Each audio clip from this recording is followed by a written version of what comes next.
Welcome back to Korean True Crime with me, your host, Mimi Mizuko. We're continuing the story on the Jamie Penich murder in this part 2 episode. If you have not listened to part 1, I recommend that you go back and have a listen. If you're listening to part 2, but it's been a while or you can't remember what had happened, don't worry, I'm going to give a quick summary. If you absolutely don't need a summary, feel free to fast forward past the intro music. The case began with Jamie Penich, a 20-year-old woman leaving Pittsburgh to study abroad at Keimyung University in Daegu, South Korea. She was a woman with dreams of seeing the entire world. She left her family and her fiancé behind for a semester abroad to continue to scratch that travel itch that she had. It was March 2001 that she arrived in South Korea, and 3 weeks later, on March 16, 2001, she made plans with the other foreign exchange students to visit Seoul. It was St. Patrick's Day weekend, and it was the perfect time to be in Itaewon, which is a hub of multicultural restaurants, bars, and clubs. Jamie and her friends, Kenzie, Anolush, Yoren, Thomas, Kati, and Elvira, made their way to Nickelby's, a pub that was a favorite for American soldiers and international expats on their second day, March 17th. They got pitchers of green beer at the pub and danced with abandon to America's top hits, which I mentioned 2 of them in the last episode. I'll add Butterfly by Crazy Town and Survivor by Destiny's Child were also on the Hot 100 that month, so likely they were dancing to those as well. As the night went on, Anolush, Thomas, Kati, Elvira, and Yoren decided to go back to the Gumsung Hotel to get some sleep because they were planning an early morning tour of some historical sites. Kenzie stayed out with Jamie, the 2 Americans of the group, and they had a few more green beers while dancing with some flirty American GIs. It was exactly that kind of fun night out that they wanted. As it got closer to the early hours of the morning, the pub was closing and everyone else was headed to Stompers, a rock and roll themed club that was a favorite of the hashers and soldiers that they made friends with that night. But although that would have been fun, Jamie and Kenzie did know that they needed to get some sleep. They were meant to wake up at 8 a.m., only 5 hours later. They wandered through the winding streets of Itaewon's Hooker Hill until they finally recognized their way back to the motel. Kenzie helped the drunken Jamie walk to her room 103, which she was sharing with the already asleep Anolush. Kenzie helped her get undressed to her underwear for a shower, then went back to her room 102, that she was sharing with Yoren. In the morning, Anolush startled everyone with a blood-curdling scream when she found Jamie's dead body next to their bed. The Gumsung hotel rooms were only 11-foot by 8-foot tiny boxes. Somehow in the dead of night, Jamie is stomped to death by an assailant less than 2 feet from where Anolush slept. Kati had heard an angry American male voice in the night say, "But you're here now." Then a door slammed and he walked down the hallway. The hotel manager's wife saw a man in bloody khaki pants, and Mrs. E, a Korean woman staying at the hotel, saw a racially ambiguous man loitering outside of room 103, but none of the witnesses described the same person. 3 of the soldiers Kenzie and Jamie had met at the bar, Josh, Nick, and Vincent, are questioned. They're put in a lineup, but ultimately they're not considered suspects after the CID agents find that their alibis are holding up and there's no evidence against them. There's also the witnesses who are incredibly unreliable, which leads to the case stalling. All of this is combined with the fact that almost all of the evidence collected at the crime scene had been contaminated or poorly handled, which led to there being almost no physical evidence in this investigation. On June 11, 2001, the Penich family meets with an American forensic pathologist, Cyril Wecht, after he offers his professional services to help solve their daughter's murder. Unfortunately, she had already been laid to rest, so another autopsy is out of the question, but he hoped that using her autopsy reports and samples collected, he could help the family. He reviewed the autopsy report and found that this autopsy hadn't been performed to even of the most basic of standards. He believed that if this autopsy had been performed to his standard, he would have caught the killer. Dr. Wecht advocated for the family and reached out to senior Senator Arlen Specter, who he had worked with on the Kennedy assassination investigation.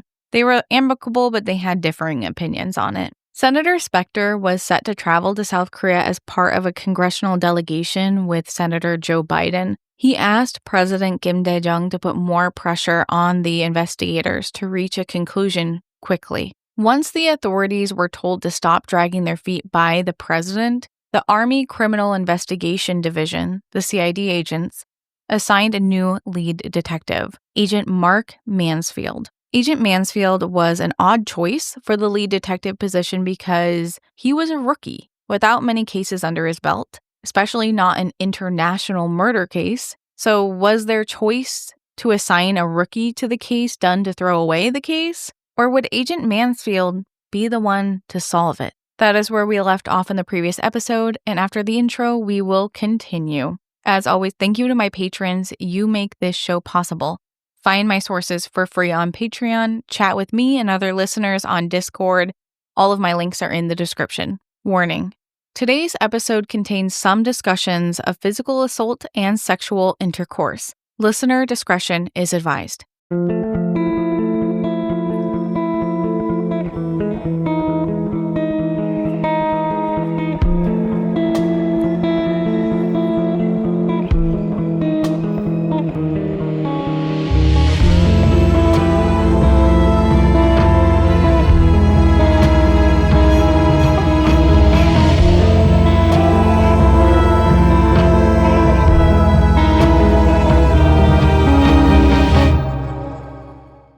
Mark Mansfield was young in his CID career. He was a clean-cut guy that I doubt anyone would describe as wild. His work ethic caused dark bags under his eyes, but regardless, he was ready to jump on the case when it was offered to him in August 2001. He had spent a brief moment on the case in March when he was questioning Kenzie and Analush, but he was taken off of the case when he was sent back to America for a mandatory training. By the time he came back to Korea in June, Josh, Nick, and Vincent had already been eliminated as suspects, so he wasn't needed on the case anymore. Then 2 months later, he got a call asking him to rejoin the investigation, this time taking the lead.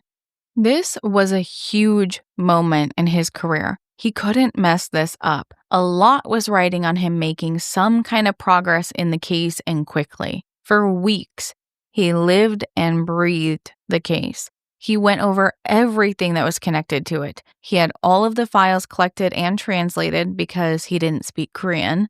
But what he was working with wasn't much. The photographs from the crime scene were grainy and the autopsy report didn't reveal much.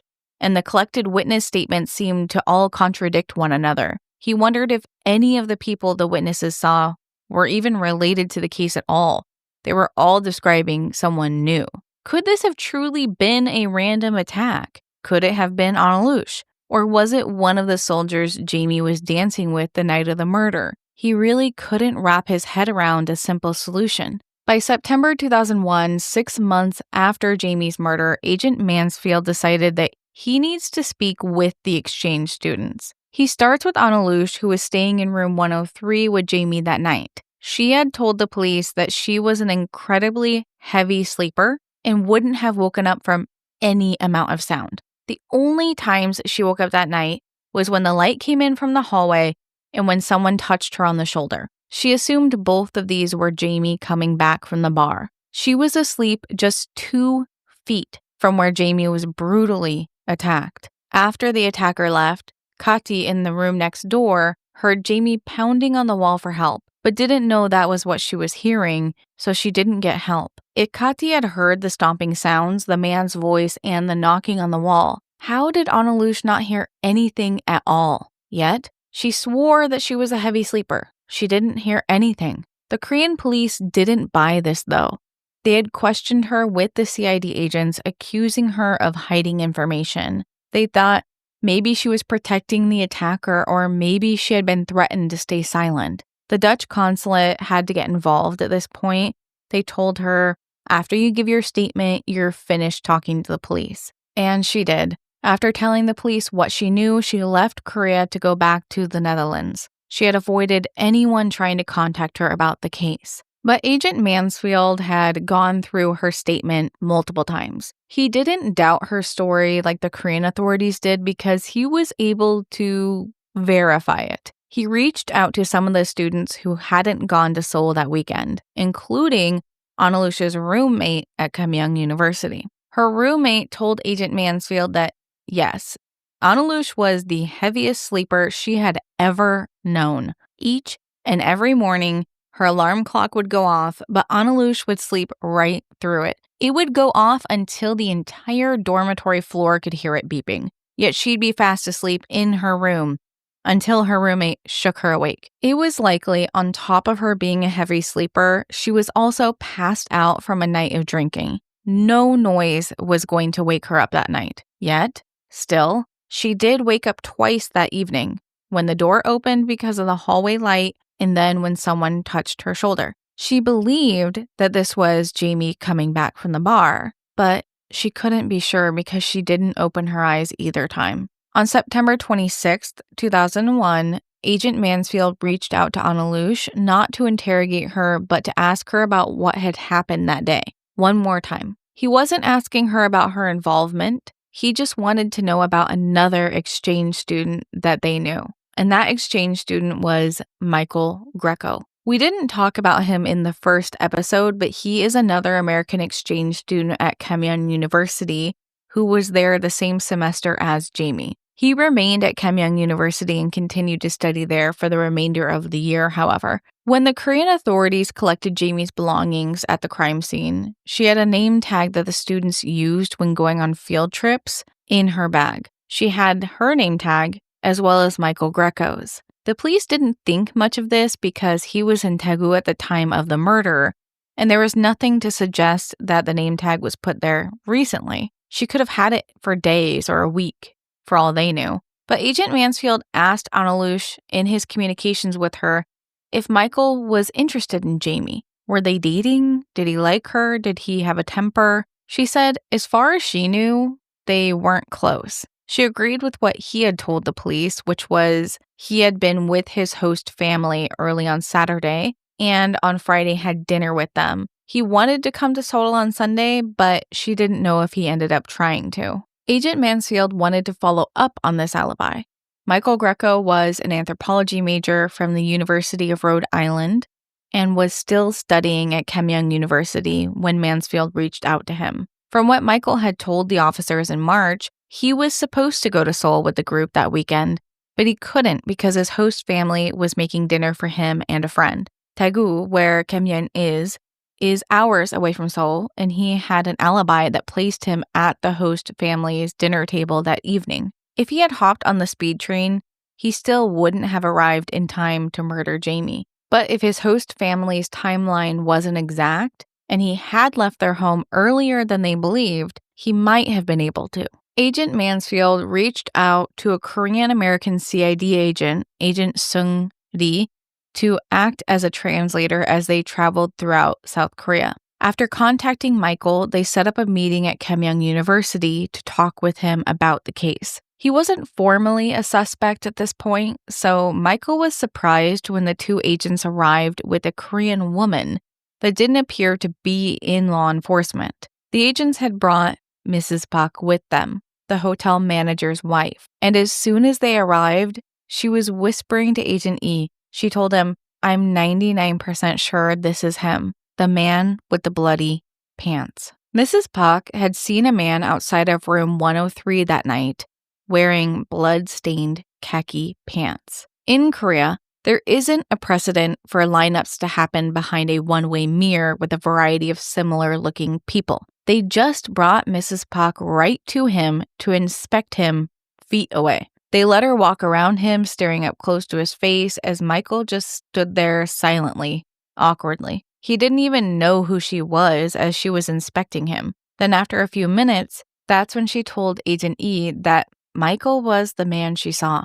That was the green light the agents needed. They sat Michael down and began to interrogate him. Michael was caught off guard by this. He was shaking, nervous from the sudden change in demeanor from the nice cop to bad cops. Agent E offered him a cigarette and Michael even accepted it, coughing as he inhaled because he didn't even smoke. Everything about Michael's demeanor the second he was identified as a suspect was suspicious. Yet, he stuck to his story. He said he was in Daegu all night, nowhere near Seoul, but they continued to push him. Michael Greco would tell a very different story about what happened that day. Years after he spoke to the agents, he spoke to journalist and author Harriet Ryan and told her that he met the agents at the International Studies building, expecting to just restate his alibi or maybe give a character witness about the exchange students. But when Mrs. Pak arrived and fingered him as a suspect, the entire situation turned. He told them he had an alibi that multiple people saw him that night and verified where he was. But Mansfield started to suggest that maybe he just got on the train to Seoul right as he left their home. Later that day, they even put him in a police van and drove him to Seoul to visit the motel. They told him, "We're not going to believe a thing you say until you tell us why you were in Seoul that night." They walked him to room 103 as if they were retracing his steps and showing him the crime scene. They walked him through the crime scene, telling him how the crime happened and how he must have done it. They told him how he hit her, how he moved her body, and they told him that he must have forgotten because he suppressed those memories. He asked for a lawyer at this point, but they told him, "Getting a lawyer only makes you look more guilty." The next day, they brought him in to do a DNA swab.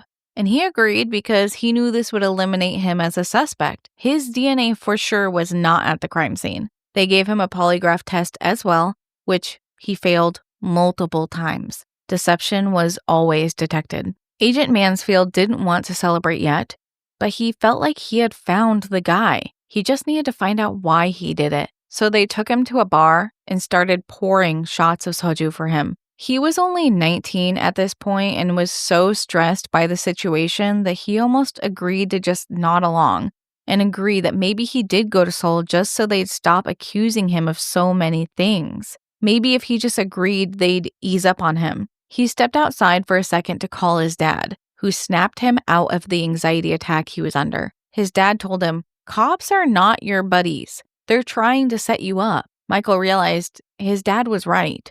They were trying to pin the murder on him. He stormed out of the bar, still intoxicated, and swore to never speak to them again without a lawyer. Agents Mansfield and he got their polygraph and DNA, so they were going to keep a close eye on him regardless. It wasn't until a few days later that they got his friend who attended the homemade dinner with him to agree to a polygraph as well. Then they verified his alibi and just dismissed him entirely as a suspect. Michael Greco was not their guy. Following all of this, he stayed at Keimyang University and even started dating Elvira, who was another of the exchange students from Russia. Investigating Michael Greco wasn't an entire loss, however.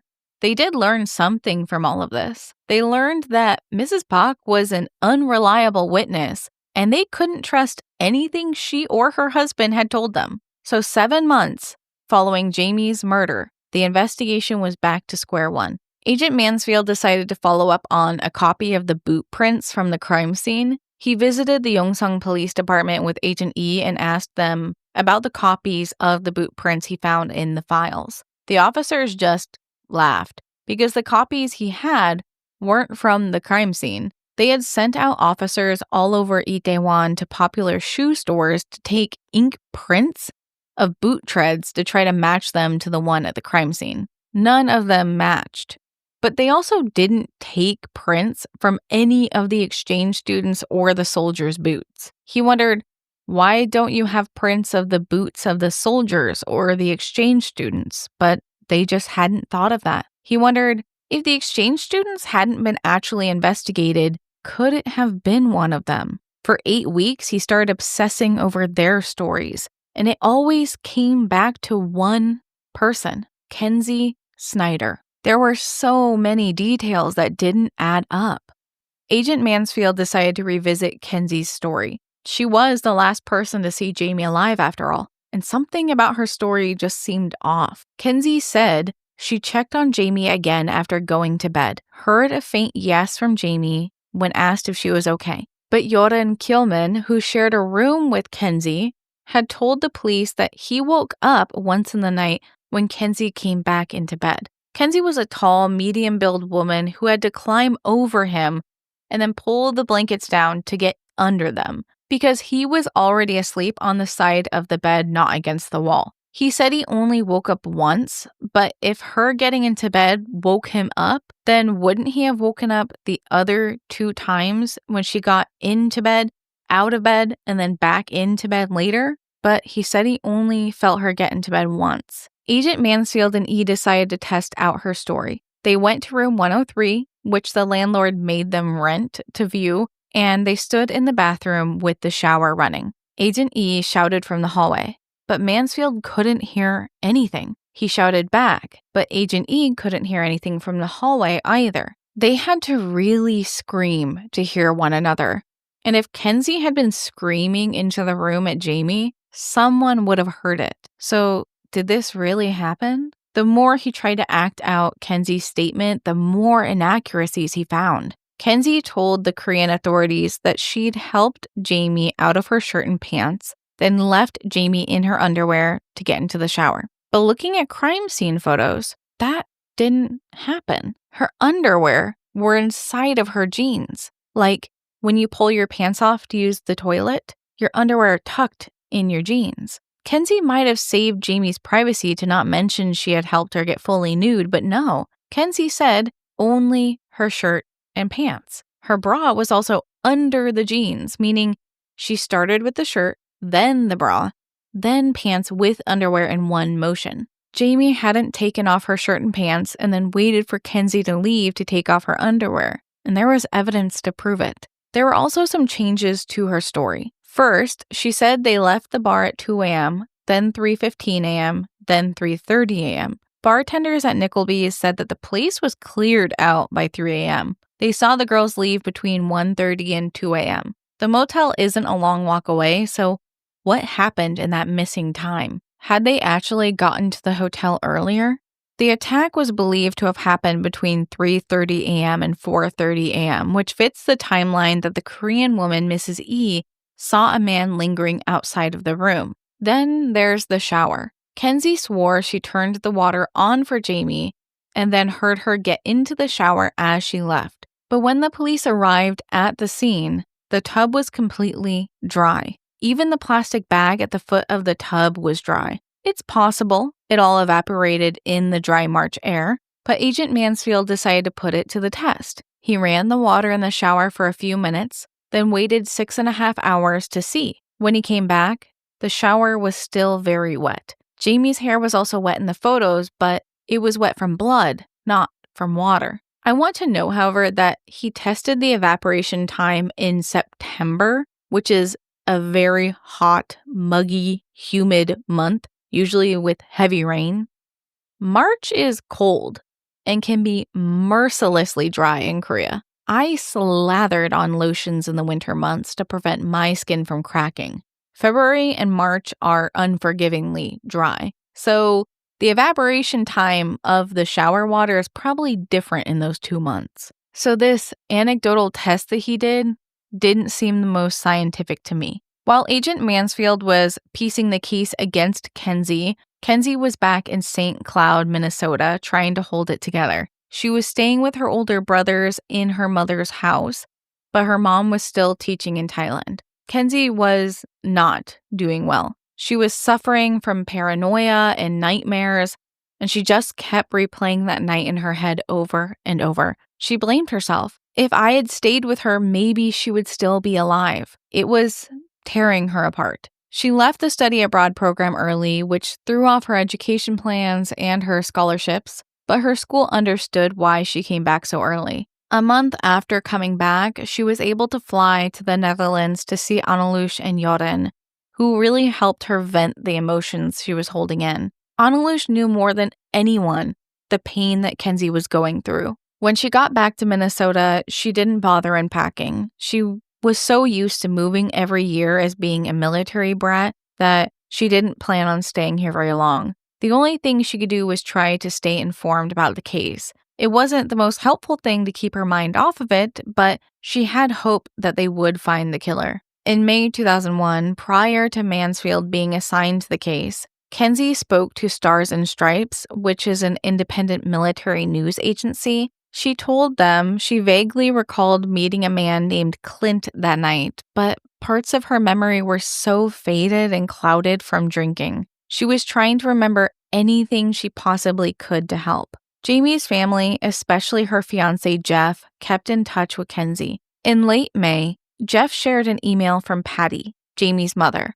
Patty told him that one of the suspects was named Nick Bear, and he was coming back to America on leave. Kenzie immediately thought the worst. He was coming back to kill her. Maybe he had actually been trying to kill Kenzie and got Jamie instead. Clearly, Kenzie was suffering from survivor's guilt. That fall, she returned to Marshall University and began working part-time at Barboursville School, which is a treatment and education facility for troubled teens. This isn't a job you might think of for someone who went through what Kenzie did. These teens are tough. This would be a Tier 3 support and intervention program.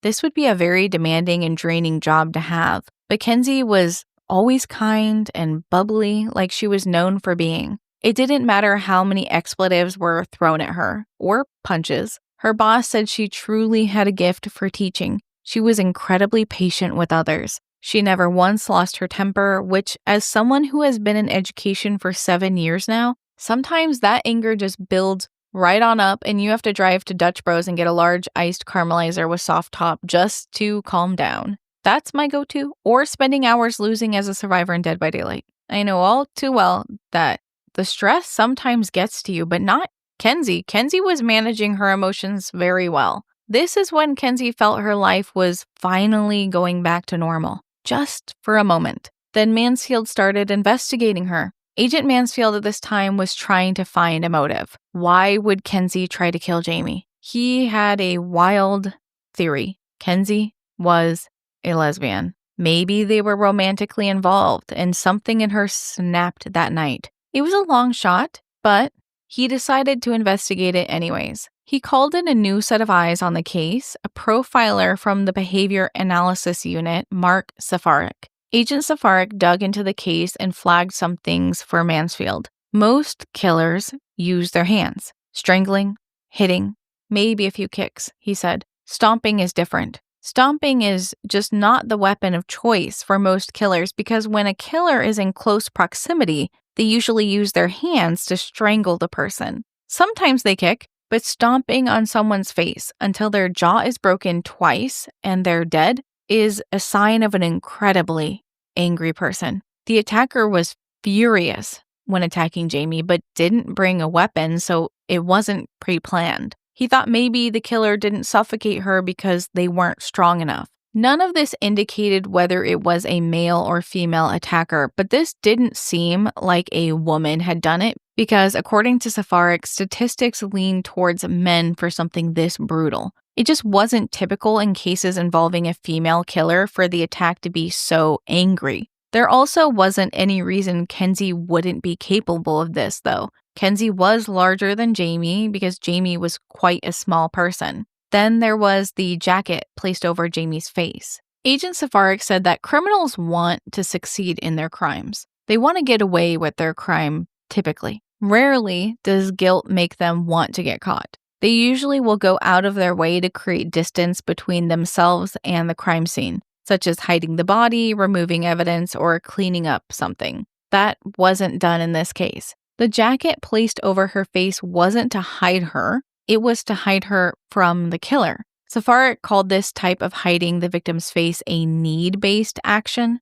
The killer wasn't needing to hide the body, but symbolically hide their own guilt. They might feel the victim's eyes staring at them. This action hinted at someone who knew her, maybe felt bad afterwards. They were uncomfortable with what they had done in anger. This was someone who knew her on some level. As well, there were no defensive wounds in this case, which meant Jamie didn't fight the initial attack that knocked her out. She might not have seen her attacker and it came as a surprise, but most likely, she trusted whoever it was and had seen them. Safarik didn't buy the stranger theory or that some man had followed her back from the bar. This was too angry of an attack to be random, too intimate of an attack. The final evidence that just threw off this profile was the spit on her chest. This was an act of disrespect and it just didn't match the jacket on the face. They might have spit on her at the height of their anger and then regretted it as they covered her face and left the scene,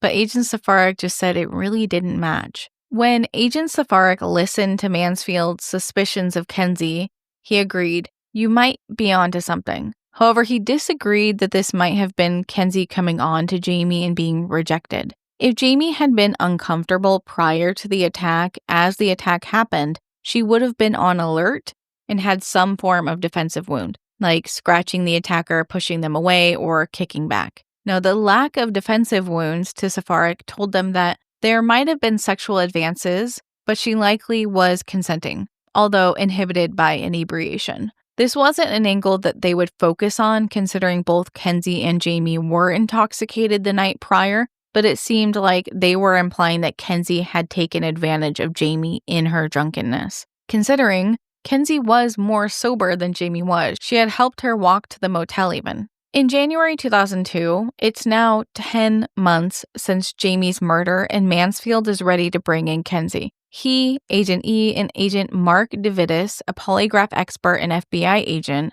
fly to the U.S. to meet Kenzie. Agent Mansfield had presented his suspicions and gotten funding from the military to fly Agent DeVitis in for the case. He hadn't officially told the military that he suspected Kenzie, but if he had, then it would no longer be a military issue. See, Kenzie and Jamie are both American civilians. The jurisdiction would then fall on the Korean authorities. So because of this, he decided to tell them that he believed she knew more about the soldiers and was hiding something. He also didn't tell the military that he believed that the murder happened because of gay panic. The agents asked Kenzie to meet with them on February 3rd, 2002. Kenzie is under the belief that they are meeting with her to interview her a final time about anything she might recall now that time has passed. They ask her to meet with them at a Ramada hotel. She comes to the hotel with a friend who waits in the lobby while she meets them up at their room. They ask her, "How have you been holding up?" And mostly their conversation is casual. They're asking, "How are you sleeping, eating, how are you doing?" And she says she's been having horribly vivid nightmares. Nightmares where she's being attacked by sharks and trains and open water. DeVitis jumps in and says, "Dreams like those indicate sexual conflict." It's interesting he said that, as you'll come to understand. DeVitis is not a dream analysis expert, but he was leaving Easter eggs to try to tell her, "We know your secret." They're buddying up to her and leaving little hints to see if she picks up on them. So they start talking about Nick. They talk vaguely about him, like, "It must be so hard for him to live with a secret. Why doesn't he just confess?" They tell her that Nick likely wouldn't even be punished harshly because he was a foreigner in Korea, and foreigners in Korea get special treatment. Typically, foreigners get shorter sentences, which they're lying to her, that's not true. But they're trying to appeal to Kenzie's inner turmoil so she would confess on her own free will. They're using the example of Nick, but really they're trying to talk about her. They want to make her feel more guilty. At the end of their first day talking to her, they ask her to do some homework for them. They want her to write out her version of what happened that night in its entirety. They don't expect much, but Kenzie actually stays up the entire night to handwrite the recollection. She then goes to school, works a full shift, and then meets them at the Ramada Hotel. Kenzie is such a people pleaser, she even brings them 8 tubs of gelato from a local shop to welcome them to the city. The 3 men had been so nice to her the first day that she really felt like she had a connection with them now, like they were her friends, and she wanted so badly to help them. I couldn't imagine meeting 3 law enforcement agents about my friend's murder in a hotel room in my early 20s. The report that Kenzie had written for them was way more detailed than any of the other statements she had given. She added that Vincent, the man in the booth who tried to get her to go to Jeju with him, had also tried to kiss her and was super pushy. So that's why she decided to go back to the dance floor with Jamie. Some of these details were her just replaying her memories and thinking of minor, inconsequential things. But then she wrote that on the night of the 17th, when she had knocked on room 103's door to check on Jamie, this time she wrote that she opened the door, heard the shower going, and then went back to her room. The door wasn't locked. She hadn't called out to Jamie this time, and she hadn't heard Jamie's voice this time. They let Kenzie talk for hours about her recollection. She says that she thinks maybe someone in the bar put something in their drinks, or maybe he followed them back from the bar and she saw Vincent in the alley. Jamie's toxicology report showed alcohol but no drugs, and Vincent denied being pushy in the bar or seeing her. But I don't find that as suspicious as Agent Mansfield does because drunk people rarely know how weird they're being. And as she talked, the agents were writing down every single discrepancy in her story. As they're enjoying the gelato, they know now that they've gained her trust. She's going to be more willing to confess to what she's hiding. And as they finish going over her recollection, Agent Mansfield flips the switch. He makes an insinuation that maybe she had killed Jamie. Vincent didn't see her in the alley. The clothes don't match her description. The shower was dry. Kenzie is blindsided by this. She asks to leave the room for a second and then comes back moments later. She sits down and asks them, "Are you saying you think I'm the killer?" They tell her, "Yes, we think you killed Jamie." She asks if she needs a lawyer, and they tell her, "If you get a lawyer, we can't tell the judge that you cooperated with us." This is typical cop speech, knowing that once a lawyer is there, it's very unlikely they would get a confession from her. She's also not under arrest at this point, so they haven't needed to read her Miranda rights. This is when Agent DeVittis and Mansfield take over. Agent E is mostly there just to help write down what Kenzie tells them, but he really takes a backseat at this point. DeVittis was supposed to do the polygraph test at this point, but he tells Agent Mansfield he's not going to do it. His explanation is that once you accuse someone of lying, you can't really perform a polygraph test. Once you accuse, you lose. Those were his words. Once they know you're accusing them of lying, their heart rate and nervousness are going to be all over the place. Take Michael Greco's multiple failed polygraph tests, for example. He was a nervous wreck. He even accepted a cigarette and smoked it because he was so afraid of saying no to the authorities. In Agent DeVittis' experience, the interview conducted during a polygraph is often more important than the results of the polygraph test anyways. He was skilled in getting confessions as an FBI agent, and he was using those skills. After returning, Kenzie put her head in her hands and said, "If I did this, I don't remember doing this. If I did this, not I didn't do this." It was 6:30 p.m. when the 5-hour interview began. They hadn't brought video cameras, voice recorders, but instead decided to handwrite everything she said. At this time, interrogations didn't need to be recorded, so she sat, hunched in the hotel chair, crying as they wrote down everything she said. By 8:30 p.m., she was sobbing and said, "I killed her." I hope you join us for part 3, the final episode next week. Thank you for listening. Join us on Discord for free movie nights, find sources on Patreon, quarterly sticker club on Patreon, follow the show wherever you listen, and thank you to my patrons, Vic Smack, Lala, William White, G1 Edwards, Nico, Elijah Hancock, Anomanom, Dr. Bob, Lumos, Emma Brown, David DeFoya, Adriana, Pip, Dade512, Lisa, Caitlin, Sharon Evans, Nicey, Breaker O'Day, Kitten Who, Ostabot, Quilt00, Kristen, That Lady Rach, Amber, and Rebecca Wadsworth. Tao may topayo. See you next time.